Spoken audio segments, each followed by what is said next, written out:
Welcome to Living Once Twice, a lifestyle design and personal adventure podcast. My name is Justin. Come with me as I'm here to help you chart your course for creating the fulfilling life you desire. Join me as every Wednesday we'll dive into the inspiring guest stories, remarkable science, and useful strategies to help you create the momentum you need to take action towards designing your dream life. Remember, your dream life is waiting for you. It's time to go for it. You deserve it.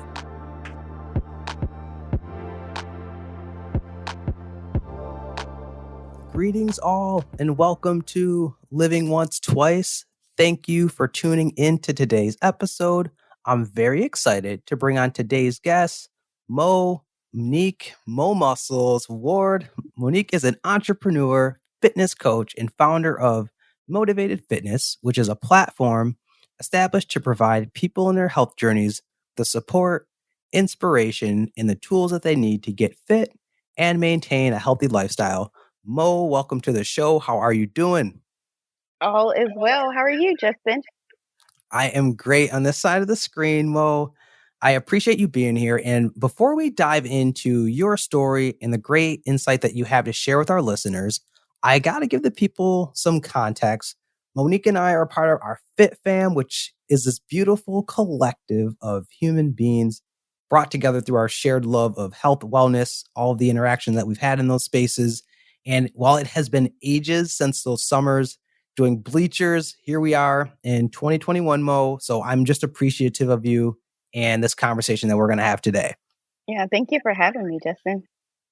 And this is going to be great, Mo, because you have so much insight to share with our listeners, especially regarding how we can apply the approach of setting a vision, putting in the work, and really trusting the process to make major improvement in any area of our lives when it comes to health and wellness goals and so much more. But before we get into that, let's just have you tell the listeners a little bit more about who you are. So can you just share with us, where you're from and just take us back, Mo, and what was your journey like incorporating health and fitness into your lifestyle design? Sure. So I was born and raised in Stockton, California. I grew up with three older brothers and a younger sister. I've spent most of my adult life working in the clinical trials field in research, radiation, and medical oncology, both benchmark research and Kaiser Permanente. I have a 14-year-old daughter. I've been engaged for about a year, and so I'm soon to be a wife. And then also, like you said, the reason I'm here on the show, fitness motivator. So the journey of incorporating health and fitness into my life started as a kid. Like I've always been active with my brothers. I had three older brothers who love to play football and basketball. So I've always been active with them. But after I had my daughter, like I kind of slacked on the health and fitness area. And it was hard. Like I tried over and over and over again to start a workout routine, eat healthier, and it just like didn't work for me. Something wasn't clicking. So I reached my heaviest point at weight wise at 176 pounds. And that was maybe like 2011. And after reaching that weight is when my journey really began. Like around 2012, I got a fitness trainer and I just wanted to, change my life and change the way I felt about myself. And then also working at Kaiser, they launched this Live Well, Be Well program that offered free classes, and there was boot camp classes and shadow boxing classes, and a couple of my coworkers, they offered yoga at lunch, and then I joined the gym. And then I started just incorporating more things that would put me on this path to where I wanted to be or where I saw myself. That's great, Mo. And I appreciate you sharing your journey and what that was like getting and really incorporating health and fitness into your lifestyle design there. You talked about the kind of the struggle before you were able to sign up and have a trainer, just the struggle of trying to do it yourself. So for listeners out there who may be also dealing with that struggle, like what was the approach you were taking and what wasn't working at that time with the strategy that you did before you once again went out there and got your own trainer? When I started, I tried to do it by myself, like just not having the support, not having the tools, not knowing what to do. not seeing the changes quick enough and just giving up 2, 3 days after I started because I didn't see the changes that I thought I should be seeing and I thought it was going to happen sooner, or just not having that mental power to even continue or say no to the sweets or, you know, tough it out through a workout. So, And that is real because we know for so many of us, the beginning of the year, that's a top priority for so many people is to get their health and their wellness in alignment. And it's tough, whether it's the indulgence into sweets or just, the changes don't come right away to what you were talking about, Mo. So for you, let's shift and talk then more about becoming a fitness motivator. So you talked about the opportunity to work with a trainer and how that helped you get on track. What was the turning point in for you then when you decided that this was also an area that you wanted to explore career wise yourself? so a turning point when I wanted to explore is just working out with people and telling myself mentally that I can do this and overcoming the struggle and then posting it on my Instagram and people commenting, telling me how much of an inspiration and motivation that I am to them and posting my transformations and seeing my transformations when I realized that other people can do this too if they knew what it would take mentally, to change their minds, then that means to change your body. When I saw that aspect of it, and like I said, with the posting on social media and people commenting, I wish, I had your mental power. It's like you do have it. It's just you need to tap into it. That's when I realized that this is something that I wanted to continue to do and to help other people and make them realize that it is something that they can do. What I find really extraordinary about what you talked about was in terms of change, it really happening from the inside out. Yes. Because you talked about how you had to transform your mentality, your mindset. So, can you talk a little bit more and speak more to that? Like, what about your mindset did you have to change, or what about your mindset might have been hindering you from making that progress and keeping your progress in the first place? Sure. Just the simple words of saying that I can't do something. I had to change the I can't into I can't. I know that that is something just so simple and you hear it all the time. But when I would go to the gym and I would be on the treadmill and I'd be ready to get off and I'm like, I can't do this. And then I would immediately say, no, I can do this. And then I would also play mind tricks with myself and I would say, well, if you're on this treadmill and somebody said, you'll get $1 million if you just finish 10 more minutes. Are you going to be able to do that? So I would Mhm. do, I'd play mental tricks on myself like that. Just basically changing those I can'ts until I can. And then also like doing challenges that help me out a lot. I would just pick different challenges to do for a period of time, whether it be 30 days, no sugar, eating more fruits and vegetables. And then I would always document the challenges that I would do. And that really helped change my mindset because it just let me know that I have the discipline to say, no, I can't eat the sugar right now. I'll be able to eat it later, but not right now because I'm on this challenge or because, I want to meet a certain goal. So just changing the mentality and changing the I can't to I can has really helped. And once again, that mental piece, and I talk about this in season one of how important mindset is. We all have this committee, and I've heard others share it's a negative committee in our mind that takes us to a place where we lose faith in ourselves or just our motivation to pursue something or to chase something. And so having you talk about and reinforce the importance of our mindset, I appreciate that. Were there other sources of inspiration to you, Mo, in your transformation that you pulled from, whether it was books or seeing other individuals out there that also helped you as another, once again, building block in your transformation? Yes, most definitely. Just, where I work at, the community of people that I work with and people who are into health and fitness and the things that we were doing. I actually have a good friend who introduced me into the Fit Fam that you talked about earlier. And just being around people who were motivated and inspired to, push themselves helped me push myself. And that also is the same for My gym community, when I was at the gym, I started just when I would go in and I would get on the treadmill and I would leave and that was it. But after a while, when I got comfortable, I would talk to people and just made friends there. And there were certain people that were there, at certain times, and we just would work out together and push each other. So having a community definitely helped. And like I said, friends and family, that's a community. The Fit Fam, that's part of the community. Gym friends community, and then also like the people that I work out with at lunch at work on our little lunchtime grind community that working with others, and like I said, being an inspiration to them, knowing that I'm keeping them motivated keeps me inspired and motivated. It goes full circle.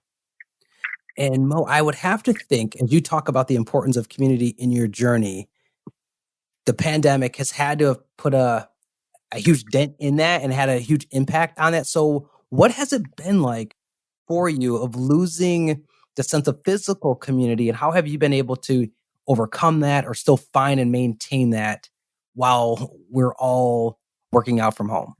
Sure. It's definitely harder to work out by yourself, not having working out with somebody in the physical, but just telling myself that I can do it and getting up first thing in the morning, getting it done without thinking about it has helped me. And then also using Zoom for FitFam workouts, that's helped a lot as well. Just continuing to post the positive energy, knowing that people are looking at me for motivation and inspiration on social media, and family and friends that look to me because they know that, even regardless, I'm going to get it done. That has kept me going as well. I've also started writing out more of like my goals and my plans and just keeping better track of what I've accomplished as far as challenges go for the year. And I like some of these different strategies that you've given to people of sharing your own story of ways that you've continued to maintain that momentum, Mo. And if you could speak more about then becoming a fitness motivator, share more about your specific program and your approach to helping people transform their lives, whether it be physically and mentally. Sure. So we talked about the mental aspect of it being the most important part. So with that, with the specific program that I offer, there's a lot of daily quotes or affirmations that I'll pass on to clients when I am training them. Also, just workouts. When I work out with or train a client, I should say, like I actually work out with them as well, just so they know that I'm not just making a workout and telling them, "Oh, go do it." Like I want you to know that I'm there with you doing it as well. Meal prep, part of the specific program is, meal prep, teaching people how to eat healthy, what it means to eat healthy, how to grocery shop, daily check-ins, creating habits and routines, and then being realistic about goals and not being too hard Mhm. on themselves. That's very important as well. People, like you said, with the New Year's resolutions, they often lose track of that within the first couple of weeks because they make unrealistic goals for themselves that they can't accomplish. So just taking the baby steps and just letting them know it's okay to have setbacks, but as long as you get back on track, that's going to be the most important part. Yes, and you're kind of hitting on something, Mo, that I wanted you to talk more about and even share your own personal experiences. Those moments or periods when we do find ourselves getting off track or not feeling motivated. What are some of the affirmations or strategies that you use to renew your own motivation? So, like I said earlier, with the challenges that I do, like I'll find a challenge to do. And I say, like, okay, I've done so many different challenges, but sometimes it'll be like a workout challenge where there's a calendar and I'll print out the calendar. And each day that I do the challenge, I'll mark off the days that I'm doing it. And just like seeing it there on the physical, like helps me get through it, make sure that I'm getting it done. It's kind of like, I don't want to cheat myself. If I said that I'm going to do this, I'm going to stay committed. So making sure I'm picking things that I can stay committed to, realizing that it's okay to restart as many as times as you need to, just as long as you don't give up. Sometimes I'll just adjust my routine. Like if I feel like that I'm doing too much or, I'm just wearing myself out, I'll keep it simple. But as long as I do something. And for me, I'm a morning person. So getting up and getting it done first thing in the morning helps me so I don't procrastinate and, say, "Oh, I'll do it later or I'll start tomorrow." Like I'll just start today and get it done. And that's another area too, Mo, that I think is important for people to hear you share about. You talk about your routine is you do it first thing in the morning. Now, we know everyone is a morning person, or sometimes it could just feel tough to begin this journey or to take action towards the health and wellness. And maybe you could say, oh, I'll just start it next week or whatever it may be. So, what are some additional small steps that people can take to build towards that momentum if it might feel overwhelming to make changes to their current eating habits or to make changes towards just working out? What are some small things that people could do today to start building that momentum? Like I said, just be realistic with yourself. Like if you know that you drink soda every day, don't say, "Well, I'm just going to go cold turkey and I'm going to stop drinking soda." Maybe I'm going to stop drinking soda on certain days. Just eliminate baby steps, and that will add up. And once you start noticing the progress, then it'll make a big difference. And then you're like, oh, okay, well, maybe I really don't need, to drink the soda. So just taking the baby steps, being realistic with yourself, doing things that you know that you can do in the long run, because that's what is going to make the difference. If you say, well, I'm just going to stop drinking soda cold turkey, and you've been drinking soda every day of your life for the last 5 years, like, that you're going to go back to drinking soda. But if you just eliminate it a couple of days and you're like, okay, I can do this. And then maybe the next month you're like, okay, well, I'll take it out a couple more days. And then before you know it, you're not drinking soda anymore. I love this, Mo, in terms of some of these just small changes and tweaks that we can make. For you, I'm curious because you talked about just the healthy eating piece. Have there been any things that you've had to give up or small changes that you've had to make that have been tough or that have been a struggle for you? Sugar is a struggle for me. Gotcha. That is just the one thing that's so hard for me. Like, I love my sweets, I love my baked goods, I love my candy, it's just sugar. That's the thing that is hard for me to get away from. But what I do is, like, I'll find different things, I'll find replacements for sugar. Fruit, I'll eat a lot more fruit when I feel like I'm having cravings. I don't buy sugar. We don't keep sugar in the house. Refined sugar is what I'm saying, like that we added sugar, and just not buying those things and not having those things readily available. It helps. And then having replacements for the sugar when I do, maybe it's something like the Smart Sweets. I eat those a lot because those have less sugar. Just finding things so I'm not completely eliminating and taking it out to where I'll indulge or I'll binge because I haven't had it and I've been depriving myself. Like, okay, you can have this, but just a little bit. So moderation, just making sure that I'm keeping it in moderation. Once again, I appreciate you speaking so honestly about your own journey and that we're all in this journey together in terms of our health and wellness. And I'm always fascinated too, Mo, about the science when it comes to either healthy living and fitness.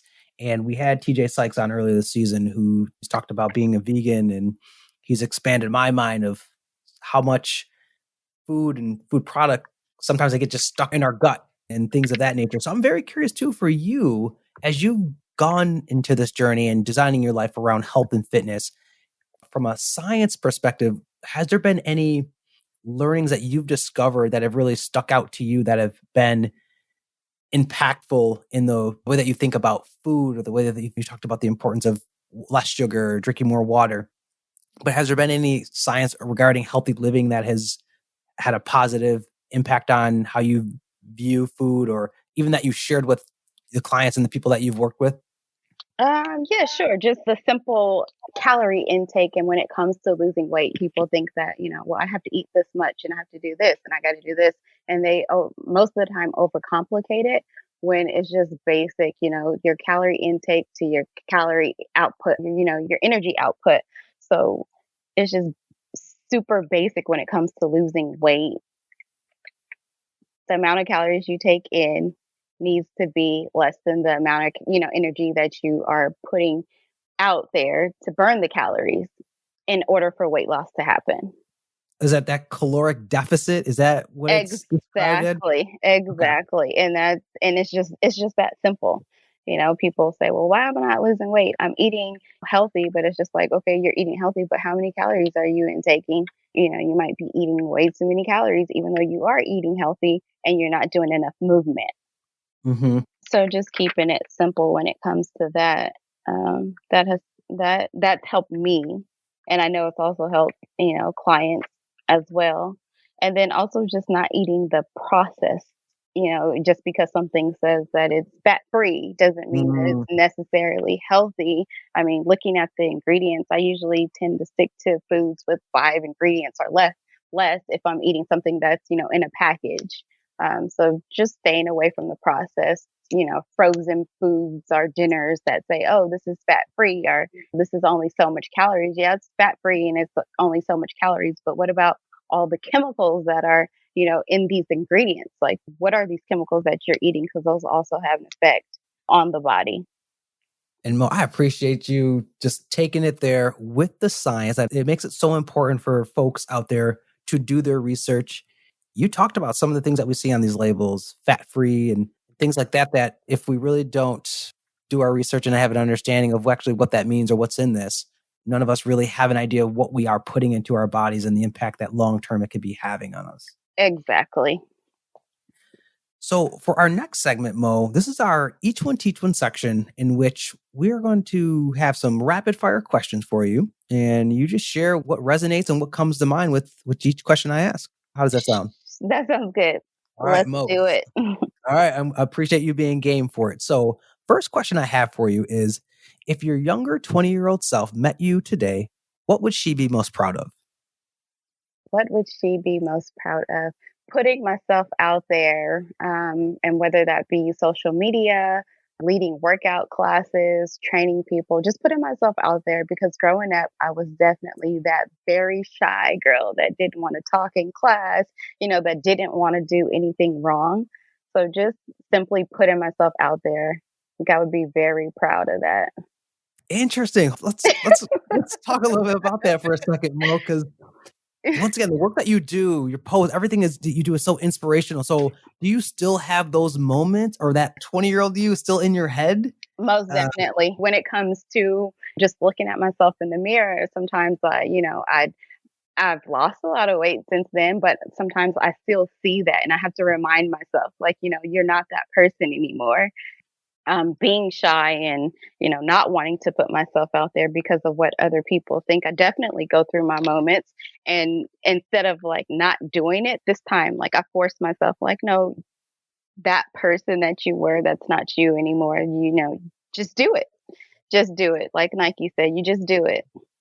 yeah, and I appreciate you just sharing that what you say to the small voice that's saying inside you, and what you continue to say to affirm yourself, and that is great. And we speak about this on the show, the importance of getting outside your comfort zone, stepping out there on a leap of faith, because sometimes it could be the fear-based thinking in us is really a false experience appearing real, but when we do take the leap, I mean, we'll be astonished at the outcomes and what it leads to. And I would hope in your journey for those times where you have gone out and taken a leap of faith or you've pushed yourself, at the end of the day, the rewards of it outweighed or the whatever the scenario you might have had going on in your mind. Yes, most definitely.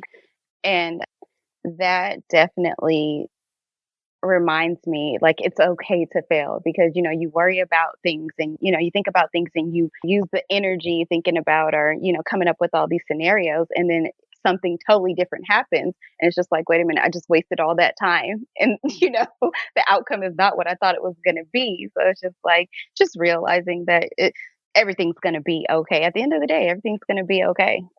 Hmm.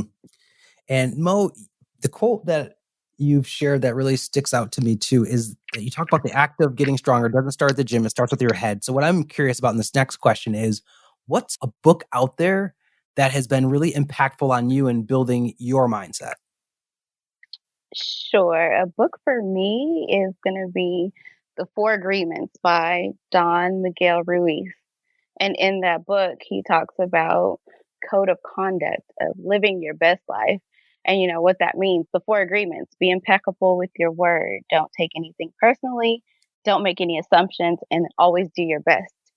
I went to a friend's house and they had this book on their shelf and I started reading. He had something to do and I was just like, okay, well, I'm just going to start reading this book. And I actually read it like in one day because it just changed my world. It changed me who I was as a person. It's just like, okay, if you do these things, then you're on the path to living your best life. Again, being impeccable with your word, don't take anything personally, don't make any assumptions, and always do your best. And on each one of those codes of conduct, he just expands on, what that means and what it would mean for you and your life if you did these things. I was just like so shocked at how it made me feel. And when I would use these things in daily life, just how it would make me feel on the inside. That really just like, okay. And I've read this book more than once. Like anytime I feel myself, maybe slipping or doubting myself or just being in my own head, I'll take out this book and I'll read it. And I also recommended it to friends and I'll pass on my book and share it with them as well. But that's definitely a book that I would suggest anybody read. Well, I think that's a great recommendation. And my therapist, Nia Ridgel, was on last season. She also talked about that book. She said it's a short read and the Mhm. audiobook is also out there, if I understand. Yes, most definitely. It's on YouTube. So when you're driving in the car, you can just put it on. Have you read it? I have read the audio version. So Mm. hearing you talk about it, it's a great road trip book, I will say. Yes. Yeah.